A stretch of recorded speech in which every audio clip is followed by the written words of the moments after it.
Vadiwa vateereri tatsoka zvekare nemamwe mamessages pano paZim, Facebook Secrets and Confessions. Regai tibva tapinda mumamessages edu. Hanzi hello mukomanashi, chitupa changu vigai. Inini ndiri murume ane makore 39 ekuberekwa. Ndakaroora uye ndine vana vangu 4. Mukomanashi, asi pakuroora kwangu vabereki vangu vakanga vasingadi mukadzi wangu. Kubvira pakutanga ndichingomuwana kusvika nanhasi uno, mukoma dambudziko randakatanga kusangana naro nderekusawirirana nevabereki. Vabereki vangu vainge vachinditi mukadzi wangu isimbe. Mukomanashi vakatombozama nepavainge vachigona napo kuti inini nemudzimai wangu tinge tichirambana, asi zvikabva zvaramba. Vakazopedzisira vaita zvekundidzinga pamba. Ndichangotaura nyaya yangu muchidimbu mukoma nekuda kwekuti nyaya yangu yakarebesa. Zvadaro ndakabva ndabva hangu ndikabva ndanogara kwangu ndega inini nemhuri yangu.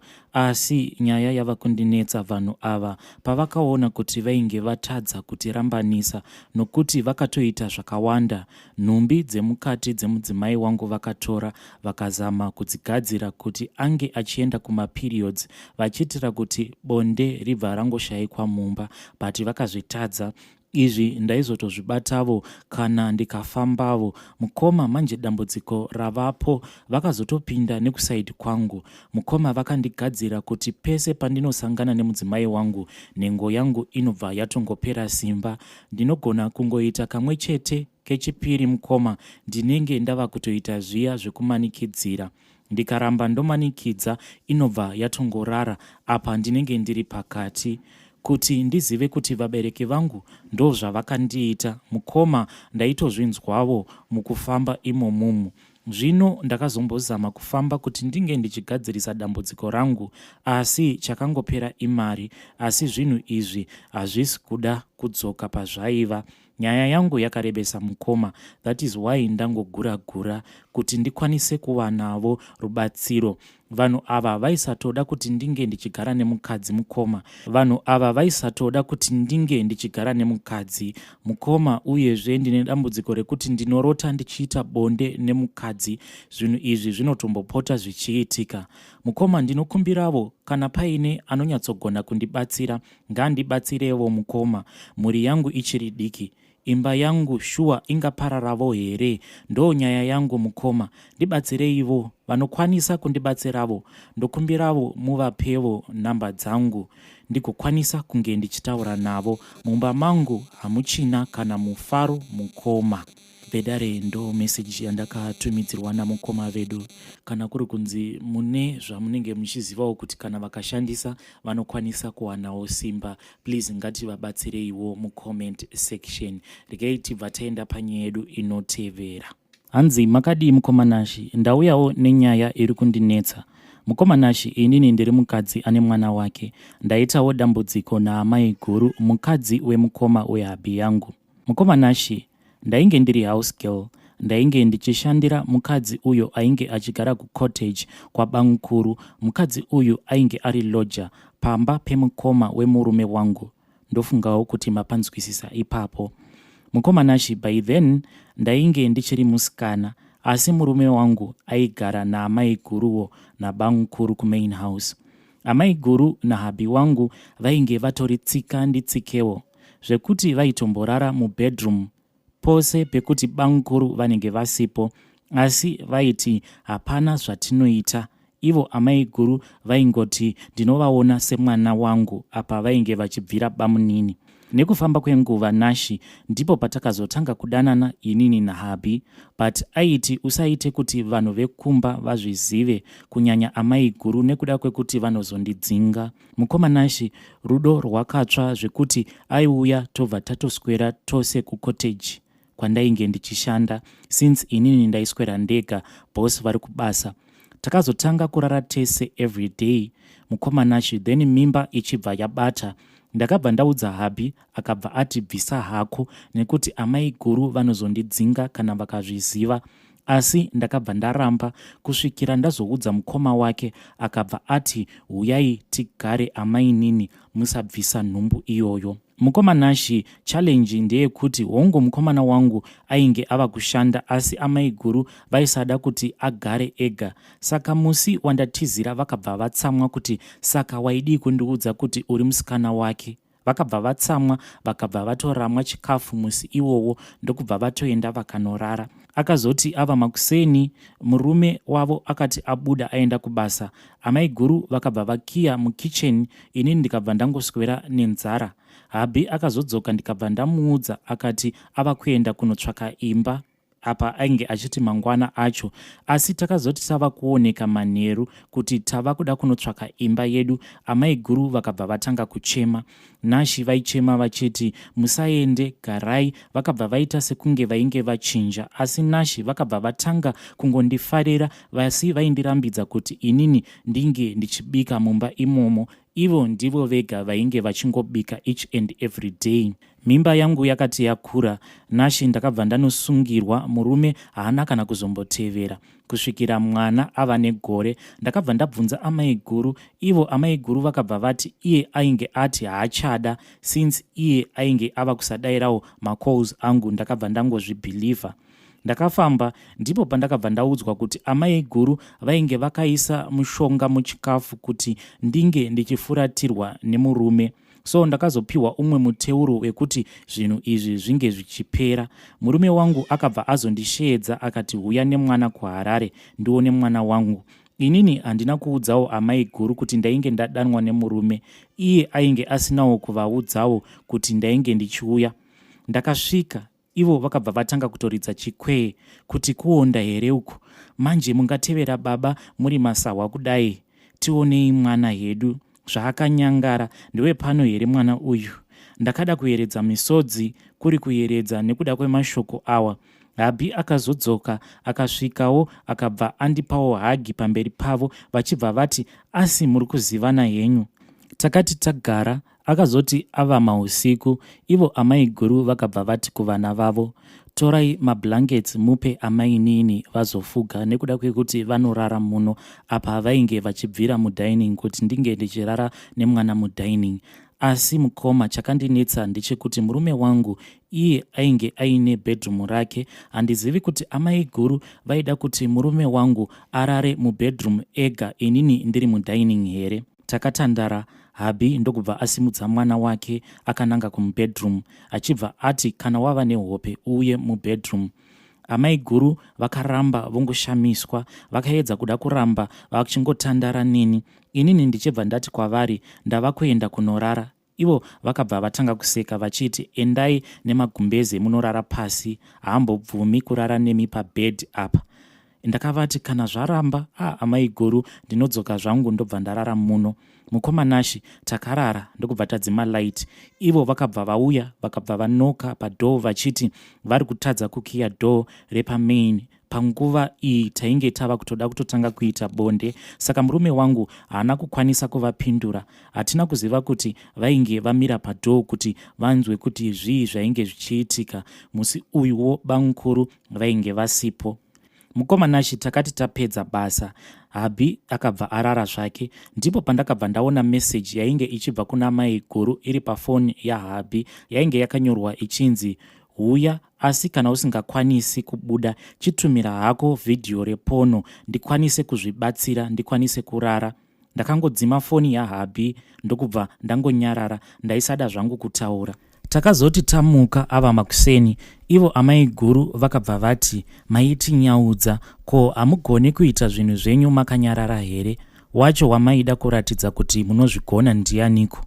Pandakanzwa amaiguru vachitaura mashoko iwawo, ndakabva ndangotsvaka imba. Iko zvino ndava kwangu. Asi ngoma ndiyo.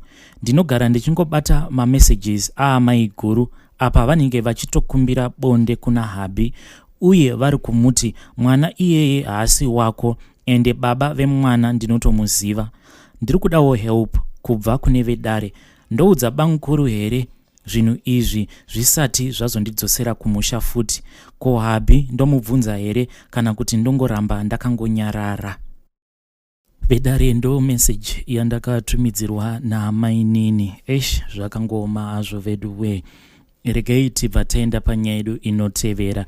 Hanzi makadii mukomanashi, ndinoda kureurura kuti ndakatorera umwe murume mudzimai wake. Panguva yacho ndainge ndichangobvawo mukutizwa nemudzimai wangu. Saka mukadzi uyu ndini ndainge ndakamupinza basa. Ende ainge ariwo wechidiki, iye nemurume wake vose vainge vari vechidiki. Panguva yacho mukadzi uyu iye ainge aine 20 years. Saka mukadzi uyu ndakabva ndatanga kuenda naye kunzvimbo dzekuti murume wake haimbokwanisa kuti ange achienda naye. Ndikabva ndatanga kumupa mari yake yepay. Ndaiti kana ndikamupa ndobva ndamupa imwe mari pamusoro peimwe pay.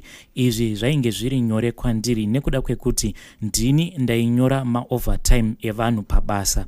Saka mukadzi uyu ndaimunyorera maovertime, ende pamaweekends ndaingonyora kuti auya kubasa even if asina kuuya, nekuti basa racho raiva basa rekuti raingoshandwa zuva nezuva. Taiita basa regarden services, saka rinoshandwa each and every day. Saka mukadzi paakaona kuti ainge ava kuwana mari yainge yakadarikidza yainge ichiwanikwa nemurume wake, akabva atanga kuita kunyangwe zvivindi zvekuti kana akanetsana nemurume wake aibva atouya kumba, tobva tagara kana 3 days obva azodzokera kumurume wake. Plus ndakazotombobhadharawo umwe madzibaba kuti ange achindiitira minamato yekuti murume wacho asakwanisa kuva nesimba mumba. Takabva tazodanana zvekuti dzimwe nguva tainge tava kutoenda kunana Joburg tichinohodha hembe tiri 2. Kana tadzoka taibva tafamba nehembe dziya mumaprazi akasiyana-siyana tichitengesa, nekuda kwekuti ndainge ndiine motikari panguva yacho. Mukadzi uyu ndakamukonfyuza nerudo zvekuti akasvika pakutoti aitoti kana murume wake akamufonera ari kumba kwangu, mukadzi aitodayira murume wake obva ati uri kudei. Izvi zvekuti aiti kana murume wake akamufonera ari kumba kwangu omubvunza kuti uri kudei, zvakaitika pandakatanga kuti ndaiti kana sisi vake avo vainge vari kumusha, kana chikafu chavo chikapera ndaibva ndaenda ndobva ndanosangana navo mumesina, ndobva ndavatengera magroceries anenge akawandisa zvekuti mhuri yavo yose yainge yava kutoziva kuti ndini ndainge ndava mukwasha. Saka mukadzi uyu pane paakazomborohwa nemurume wake nekuda kwangu. Ndikabva ndapfuurira mukadzi uyu kuti ange achienda kumapurisa kunoripota. Murume uyu ndokubva atiza, ndokubva azodzokera kuZimbabwe. Inini ndikabva ndasara ndava kugara nemukadzi. Saka takazozvibata kuti mukadzi uyu ainge ava nenhumbu. Tikabva tazama kuti tinge tichibvisa nhumbu iyoyo, but nhumbu ikabva yaramba kubva. Tikabva tangochengeta mwana uya. Mwana uyu akati achizvarwa, hanzvadzi dzangu ndokubva dzapa mwana uyu zita rababa vangu, asi mwana uyu handina kana dzinza naye. Makore ose awa taingoti tichazotaura chokwadi, asi taingoverengera. Rimwe dambudziko mudzimai wangu nderekuti ari kuita mamiscarriages. So far aita mamiscarriages anokwana iwo kuita 3. Handichazivi kuti zita randakapa mwana uyu ndo riri kukonzeresa here, nekuda kwekuti tazama zvose kunyanya kumagynecologist, tabuda mari dzakawandisa, asi mimba dziri kuramba dzichingobva. Please ndibatsireiwo. Vedare ndo message yandakatumidzirwa namukoma vedu. Zvakangoma hazvo vedu we, zvimwe zvatinomboita. Vedare ndo message yandakatumidzirwa namukoma vedu. Zviri kuitika munyika zvakangoma hazvo. Regai tibva taenda panyaya yedu inotevera. Hanzi mukomanashi makadii, sorry nekuisa nyaya yangu kuWhatsApp kwenyu. Inini handiiti zveYouTube. Data chairo rinotondinetsa. Mukomanashi hide me. I am a lady who is aged 23. Ndinokumbirawo kuti mundibvunzirewo kubva kuna Samaita. Nyaya yangu ndatambura mukoma. I really need help. Ndava ne3 years in marriage. Mbereko yaramba kutamba. Ndakaita nhumbu imwe chete, kubva ipapo zviri kuramba. Dambudziko rangu rakatanga pandakaita miscarriage. Ndakaita 6 months ndisingateveri, then ndobva ndazotanga futi kuenda. So kubva ipapo angova ma-on and off. But now zvazonyanya, ndatova ne about 10 months ndisingateveri. handizivi pane problem. Ndafamba kumadoctors, kumaprofita, but hapana zvambochinja. Ndiri kumbirawo kubvunza kuna samaita kuti zviriko here, zvingava zviri zvechivanhu here uye zvinorapika here kuchivanhu kwacho. Hapanawo here zvechivanhu zvekuti ndingatora zvinokwanisa kuklina mudumbu kana kuti chibereko. Maybe ndingabatsirikana. Mukoma Nashi, zvinhu zviri kuitika mulife mangu zvakaoma ende zvakawandisa. Ndinonzwa makumbo angu achirwadza. Zvinhu izvi zvatova nenguva ndichingorwadziwa, handitombozivi chikonzero. Anorwadza pasi petsoka apa. Zvinhu zvacho zvakawandisa mukoma Nashi zvandiri kusangana nazvo. Ndiri munhu anotevererawo zvirongwa zvenyu kuma WhatsApp, not kuYouTube. Mukoma, zvimwe ndinokwanisawo kuwana help kana mukapostawo nyaya yangu. Panhasi regai ndimbogumira pano, ndichadzoka nezvimwe zvacho. Vedare ndo message yandakatumidzirwa navanzvadzi vedu, iri shuviro yekuti dai munhu akauya nenyaya yake tinge tichizowana a solution at the end of the day. Regai timbonzwawo samaita vachitipa dzidziso, asi kana kuri kunzi munozivawo kwekuti vanzvadzi vanokwanisa kuti vange vachienda ikoko, please feel free to write in the comment section.